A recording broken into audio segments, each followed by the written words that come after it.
अरविंद केजरीवाल जी को ईडी का समन आया, तब यहीं पर बैठकर मैंने मीडिया के सभी पत्रकार साथियों को बताया था कि ये समन जो है, ये जो पूछताछ के लिए बुलाया है अरविंद केजरीवाल जी को, ये सिर्फ एक शुरुआत है। अभी आम आदमी पार्टी के और नेताओं को समन किया जाएगा, अभी नेताओं के घर पे छापे पड़ेंगे, अभी आम आदमी पार्टी के विधायकों को, मंत्रियों को, सांसदों को गिरफ्तार किया जाएगा, आम आदमी पार्टी के नेताओं को जेल में डाला जाएगा, क्योंकि भारतीय जनता पार्टी को आम आदमी पार्टी से, अरविंद केजरीवाल से डर लगता है। हमारी ये भविष्यवाणी मात्र 2 दिन में ही सच साबित हो गई, जब कल सुबह दिल्ली के श्रम मंत्री और आम आदमी पार्टी के पटेल नगर से विधायक राजकुमार आनंद जी के घर पर ईडी का छापा पड़ गया। कल सुबह 5:40 पर ईडी का छापा राजकुमार जी के आनंद जी के घर पर पड़ा। एक ऐसे केस में पड़ा जो 19 साल पुराना है, एक ऐसा केस जो 2005 में रजिस्टर हुआ और पिछले 19 सालों से कस्टम्स ट्राइब्यूनल के अंडर सब जुडिस है। 19 साल तक इस केस में कोई कार्रवाई नहीं हुई, लेकिन आज जब प्रधानमंत्री नरेंद्र मोदी जी और भारतीय जनता पार्टी की ये 2 एजेंसियां ईडी और सीबीआई आम आदमी पार्टी को परेशान करने में लगी हैं, आम आदमी पार्टी को खत्म करने में लगी हैं, तो ये 19 साल पुराना केस कहीं से निकाल लिया गया और कल सुबह राजकुमार आनंद जी के घर पर छापा पड़ा। ये छापा 20 घंटे तक चला। 20 घंटे में आनंद साहब के घर को पूरा तहस नहस कर दिया, इनके परिवार को परेशान कर दिया, गद्दे फाड़ दिए, तकिए फाड़ दिए, दीवारें तोड़ दी, फर्श तोड़ दिया, लेकिन ईडी वालों को कुछ नहीं मिला। छापा सिर्फ इनके यहाँ नहीं पड़ा, इनके रिश्तेदारों के घर पड़ा, लोग जो इनके साथ 10-10, 20-20 साल पहले बिजनेस करते थे, उनके घर पर, उनके ऑफिस पर छापा पड़ा, लेकिन फिर भी उनको आम आदमी पार्टी के एक मंत्री के खिलाफ कुछ भी नहीं मिल पाया। मैं भारतीय जनता पार्टी से ये कहना चाहती हूं कि हम आपकी ईडी और सीबीआई से डरते नहीं हैं। हम आपकी धमकियों से, आपके समन से, आपके छापों से डरते नहीं हैं। हम जेल जाने से भी नहीं डरते हैं।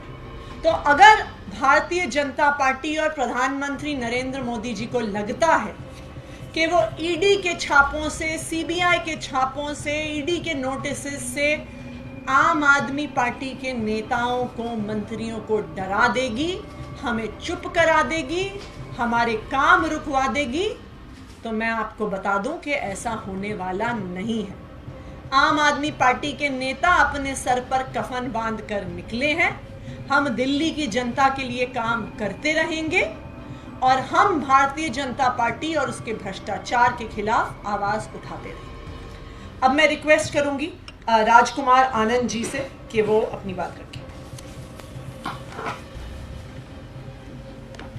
यहाँ बैठे तमाम पत्रकार बंधुओं में से काफ़ी लोगों को पता होगा कि मैं बचपन में एक बाल श्रमिक के रूप में काम किया करता था और उसके बाद लगातार संघर्ष करके मैं 1996 से अपना बिजनेस मैंने शुरू किया और इंपोर्ट का बिजनेस किया। 2005 में मेरे ऊपर कोई DRI की एक सर्च हुई और उस सर्च के बाद 2007 में उसकी एक शो कॉज नोटिस मुझे मिला और उसके बाद हम लोग सुप्रीम कोर्ट गए उसकी अपील के लिए, तो उन्होंने हमें अपील अलाउ की। एक 4 करोड़ रुपए, 4 करोड़ कुछ लाख रुपए का हमें शो कॉज नोटिस मिला। उसमें से सुप्रीम कोर्ट ने कहा कि इतना आप सर्टेन अमाउंट जमा कर दीजिए। हमने 3 करोड़ कुछ रुपया उसी टाइम जमा किया और उसके बाद हमें सेस्टेट में अपील दायर करने का उन्होंने मौका दिया। हम अपील में हैं उसके बाद, लेकिन सरकार को कभी समय नहीं मिला। आज तक कोर्ट में इस बात पर कोई बहस नहीं हुई। हम लगातार जाते रहे और लगातार तारीखें पड़ती रहीं। उसके बावजूद 18-19 साल के बाद आज अचानक ये केस खोल दिया जाना, ये सिर्फ एक राजनीतिक साजिश है, इसके अलावा और कुछ नहीं है। मैं आप लोगों को ये बता देना चाहता हूँ कि हम लोग ये सिर्फ इसलिए परेशान किए जाते रहे हैं, और कल भी 22-23 घंटे हमारे यहाँ जो सर्च हुई वो सिर्फ हमें परेशान करने के लिए, हमारी पार्टी को परेशान करने के लिए, क्योंकि हम सच के रास्ते पर चलते हैं, काम की राजनीति करने वाली पार्टी है। ये भारतीय जनता पार्टी के लोग चाहते हैं कि यहाँ भारत देश में जो पार्टियाँ काम की राजनीति की बात करना चाहती हैं, उनका मुंह बंद कर दिया जाए, उनकी आवाज़ बंद कर दी जाए, और जाति और धर्म और तमाम जो गलत तरीके से राजनीतियाँ हैं वो चालू रहें। लेकिन हम बाबा साहेब डॉक्टर भीमराव अम्बेडकर के संविधान में विश्वास करने वाले लोग हैं, हम ये सब नहीं होने देंगे। हम न ईडी से डरने वाले लोग हैं, न सीबीआई से डरने वाले लोग हैं।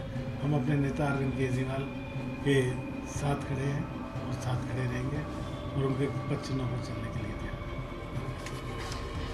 ये सवाल है, भाजपा तरह के आरोप लगा रही है और वो नहीं जा रही। हम जानना चाहते हो क्या केस है, इसके लिए आपके क्या है?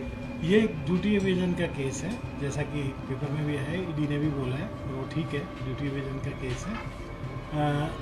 होता क्या है इसमें कि कस्टम एक्ट के अंदर एक 162 रूल है, 162 आर्टिकल है, उसके अंदर रूल 5 और रूल 4 होता है।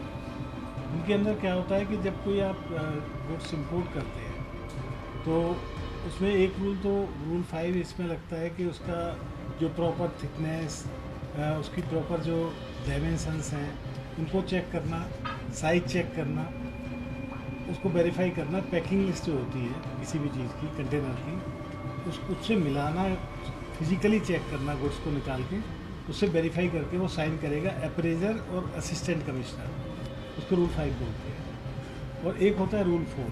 रूल 4 का मतलब है कि जितना इंडिया में इंपोर्ट हो रहा है उस टाइम का, तो उस रूल 4 के अंतर्गत उस ट्रांजैक्शन वैल्यू को निकाल के तो और उसको कंपेयर करते हैं। जैसे मान लीजिए सपोज हमने $1 किसी चीज़ का डिक्लेयर वैल्यू था हमारा, उन्होंने कहा कि साहब नहीं, $1 15 सेंट होना चाहिए, तो 15 सेंट वो एक्स्ट्रा ड्यूटी हमसे ले लेंगे, तो ये असेसमेंट हो गई। ये रूल 4 के अंतर्गत है।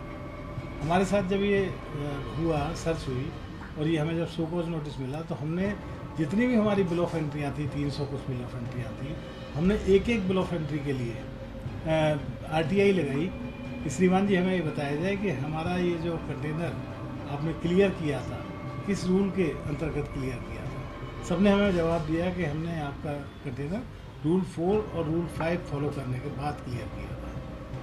तो जब हमने रूल 4 और रूल 5 के अंतर्गत क्लियर करा था तो कोई बात ही नहीं रह गई।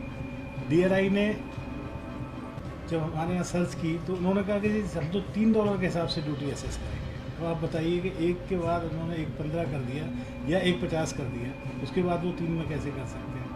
इसके ऊपर एक मंगली टैक्स का मेरे पास है, जिसको चाहिए मेरे से ले लेना। सुप्रीम कोर्ट ने जजमेंट दी कि एक बार कोर्ट पे अप्रेजर और असिस्टेंट कमिश्नर ने अगर कोई चीज़ फिजिकली चेक करके असेस कर दी है, उसके बाद अगर कोई DRI ऑफिसर उसको कहता है कि साहब हम दोबारा असेस करेंगे, तो they can not do, they are not proper officer to reassess the goods which is already assessed by the appraiser and assistant commissioner. और देखिए, जो इसमें सबसे महत्वपूर्ण चीज़ ये है कि 18 साल तक क्या हो रहा था। ये 19 साल पुराना केस है और 18 साल से ही कस्टम्स के ट्राइब्यूनल में अपील के लिए पड़ा हुआ है। ये हर अथॉरिटी के नॉलेज में है। 18 साल बाद ऐसा क्या नया एविडेंस आया कि राजकुमार आनंद जी के घर पे छापे मारे, उनके रिश्तेदारों पे छापे मारे, उनके 10-10, 20-20 साल पुराने बिजनेस एसोसिएट्स के यहाँ छापे मारे। तो ये साफ नजर आता है कि ये आम आदमी पार्टी को डराने की कोशिश है, आम आदमी पार्टी को चुप कराने की कोशिश है, आम आदमी पार्टी द्वारा काम रोकने की कोशिश है। Thank you.